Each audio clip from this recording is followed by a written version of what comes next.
So like in other major sports, like there's been the conversation that like whoever's crowned champion of the season's gonna have like an asterisk being like this was the COVID season, so it doesn't really count.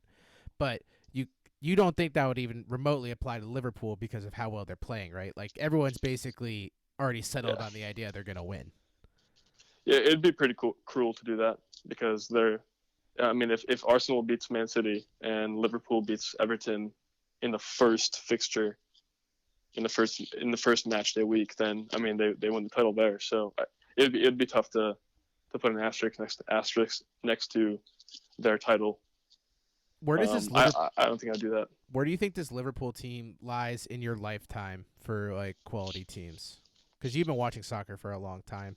I not as much as you, but obviously this is like it looks on paper like an historically great team. I've watched a Yeah, lot of their games and they just look like they even when they're down, I would like they've been down. I remember specifically they were down against Burnley at some point in the season like 2-0 in the 80th minute and I remember I was like, "Oh, DraftKings, we're just going to bet the Liverpool win here." yeah, And then it was a 3-2 game and Mane absolutely went off.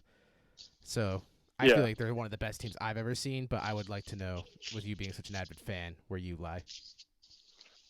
yeah. I mean they're the team to beat, and um, I think their competition isn't as fierce as other teams in the past. I don't think their competition in terms of like Man City at least this season, Man City hasn't been at their best in the Premier League.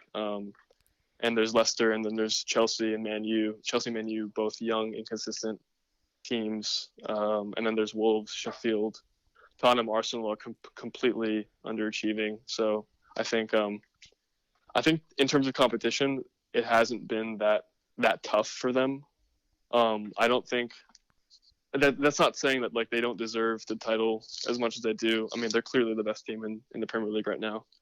Um, yeah, on paper they definitely do rank very high compared to other teams in the past. But I think the Premier League is loved for its intensity and its competition. And a good example year of that was when Aguero won the season in the last shot of the game, Mm-hmm. off of goal difference. Yeah, exactly. Yeah, off of goal difference over Man U. They were Man U, Man City were head to head. And it's tough for me to say, but that probably is the greatest season I've watched because of its intensity, its competition, and when a team is 25 points clear on top, um, some would say that yeah, it's been kind of a boring season. They just kind of run away with it from the first game. Mm-hmm. So there's that. There hasn't been really much competition in the Premier League, but they also went to 2 Champions Leagues in a row. So Yeah, I was going to ask you, do you yeah, think that they have to win this Champions League in order to like cement them as like one of the best teams we've seen of all time? If they keep up um, this type of form? yeah.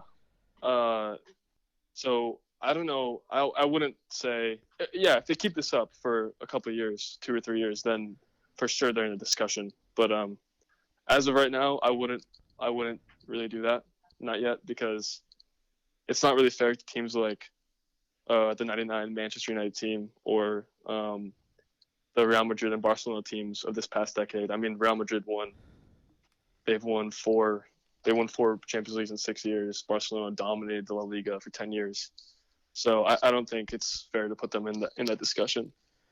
Uh, But in terms of the Premier League in the last couple of years, I'd say hands down, like they're definitely number one. So I guess as a final segue for here is how do you think this is going to affect the Champions League as a whole? I mean, I've heard that they want to move the final, but that's really all I've heard for what they're expecting. Are they expecting these same like rule changes you discussed at the beginning of the podcast in Champions League as well? yeah, I'm not sure what the date they set is. So like the Premier League, all 92 fixtures that are left to play are that need to be played are going to be finished before August 2nd. So that's a little less than a month and a half of games. Mm-hmm. So I'm not really sure what their plan is, but if they've set a date that they said we are going to finish this season no later than this day. I don't know if they've done that yet, but yeah, I mean, it definitely will affect it though, because Champions Leagues are that you play a home leg and then an away leg, so you kind of use the fans to your advantage. And when there are no fans, You're the just kind team of with playing in a neutral yeah arena. yeah, and the teams with like the better rosters, I feel like will have the advantage. And I think Liverpool plays with the crowd. They're such an energetic team. They might not play a beautiful game sometimes. They score a lot of scrappy goals, I'd say. But I mean, championship teams do that. They win scrappy and they win games that they're not supposed to win. So I mean, Manchester United did that for 10 years. So I mean, I'm not discrediting Liverpool for playing a certain style. But I'm just saying that like they always play with the fans. Anfield is a fortress. Everyone says so.